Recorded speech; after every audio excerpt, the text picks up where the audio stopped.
खावर चुपके से आयरा के बेडरूम में घुस जाता है। आयरा कुछ समझ पाती है उससे पहले ही खावर उसका हाथ पकड़ लेता है। शर्मी से उसे कहता है, आयरा मैं तुमसे बहुत मोहब्बत करता हूँ। के बाद आयरा का खून खौल उठा है। वो कामयार को जैसे ही आता देखती है वो खावर के मुंह पर एक जोरदार तमाचा मारती है। फिर कामयार भी वहां पर आ जाता है, खावर को यूं आयरा के बेडरूम में देखकर। के बाद कामयार आग बगूला हो जाता है। उसके बाद वो सीधा आकर खावर का गिरेबान पकड़ लेता है और कामयार उसकी इतनी ब्यूरी चितौड़ लगाता है जिसके बाद खावर लहूलुहान हो जाता है। कामयार अपने गार्ड्स को बुलाकर खावर को पुलिस के हवाले कर देता है।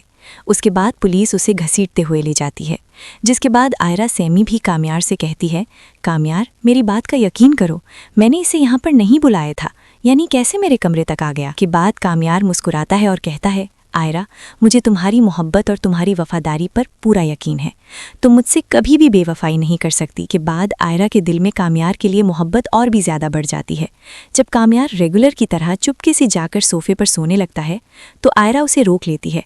उसके बाद आयरा प्यार से कहती है, आज से तुम मेरे साथ मेरे बेड पर सोओगे, लेकिन हम दोनों के बीच में तकिया रहेगा। आयरा की मोहब्बत देखकर कामयार फिसल जाता है। वो खुशी खुशी मान जाता है। सुबह आयरा कामयार को समझाती है, कामयार तुम रेगुलर ऑफिस क्यों नहीं जाते। के कहने पर कामयार ऑफिस जाना भी शुरू कर देता है, लेकिन वो रात को फरिया के साथ नशा कर घर पे आता है।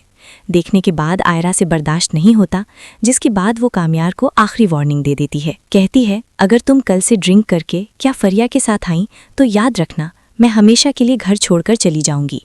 अगले दिन फिर कामयार नशे की हालत में घर पर आता है। आयरा कामयार को उसकी गलतियों का एहसास दिलाने के लिए एक बहुत बड़ा फैसला कर लेती है। आयरा समझ चुकी है जो चीज़ आसानी से मिल जाती है इंसान उसकी कद्र नहीं करता। उसके बाद आयरा अपना सारा सामान पैक करती है। उसके बाद अपने हॉस्पिटल की तरफ से हमेशा के लिए कामयार को छोड़कर लंदन जाने का फैसला कर लेती है। इसके बाद अगले दिन वो सीधा अपने अब्बू इरफान साहब के घर पहुंचती है। फिर इरफान साहब ये सुनते हैं आयरा कामयार को हमेशा के लिए छोड़कर लंदन जा रही है। इसके बाद इरफान साहब का दिल पिघल जाता है। वो आयरा को माफ़ कर देते हैं।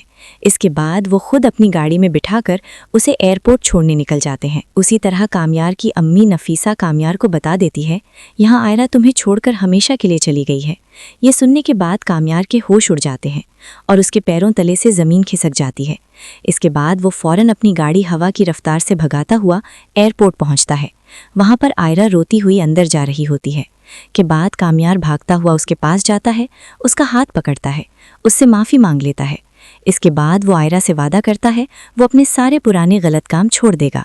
तुम मुझे छोड़कर मत जाओ, नहीं तो मैं बिल्कुल टूट जाऊंगा। कामयार की यूं बेबसी देखकर आयरा का दिल पिघल जाता है, जिसके बाद कामयार वापसी आयरा को अपने घर ले आता है। कुछ दिन खुशी खुशी इन दोनों के बीच गुजरते हैं। आयरा के बीच तमाम ताल्लुकात ठीक हो गए होते हैं, तो एक दिन अचानक आयरा की तबीयत काफ़ी ज़्यादा ख़राब हो जाती है। वो चक्कर खाते हुए अपने सर पर हाथ रखकर वहीं बेहोश होकर गिर जाती है। नफीसा आयरा को बुलाने के लिए उसके कमरे में आती हैं। वो ज़मीन पर बेसुध पड़ा देखकर नफीसा के रोंगटे खड़े हो जाते हैं, जिसके बाद वो फ़ौरन चीखते हुए कामयार को बुलाती हैं। के बाद कामयार घबराता हुआ आयरा को गोद में उठाता है और उसे अस्पताल लेकर जाता है। थोड़ी ही देर में डॉक्टर बाहर आकर खुशखबरी देते हैं कि आयरा प्रेग्नेंट है। ये सुनने के बाद कामयार खुशी से अपने अब्बू सुहेल साहब को अपने गले से लगा लेता है, जिसके बाद कामयार आयरा को लेकर उसके अब्बू इरफान साहब की तरफ जाते हैं। मैं आयरा अपने घर वालों के लिए मिठाइयाँ भी ले लेती है, तो ये खबर इरफान साहब को सुनाते हैं तो वो पुरानी सारी कड़वाड़ भुलाकर कामयार को अपने गले से लगा लेते हैं। दूसरी तरफ फरिया को जब ये खबर मिलती है आयरा माँ बनने वाली है, तो उसे अपनी हार का पूरी तरीके से एहसास हो जाता है। इसके बाद वो आयरा के पास आती है, अपनी पुरानी गलतियों की माफ़िया मांगती है। इसके बाद हमेशा के लिए अपनी अम्मी के साथ अमेरिका चली जाती है। यूं ही खूबसूरत वक्त बीतता है। एक दिन अचानक फिर आयरा की तबीयत काफ़ी ज़्यादा ख़राब होती है और उसे दर्द शुरू हो जाता है।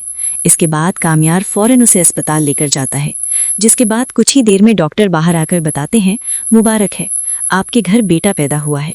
ये सुनने के बाद कामयार फ़ौरन भागता हुआ आयरा के कमरे में जाता है। इसके बाद अपने बेटे को गोद में लेता है। आयरा को गिफ्ट में उसको गाड़ी गिफ्ट करता है। तो दोस्तों आपको क्या लगता है, क्या इस तरह से इस ड्रामे की एक खूबसूरत एंडिंग होगी? आपकी जो भी राय हो कमेंट सेक्शन में लाजमी बताइएगा। हमारी ये प्रेडिक्शन पसंद आई हो तो चैनल को लाइक, शेयर, सब्सक्राइब कर दें।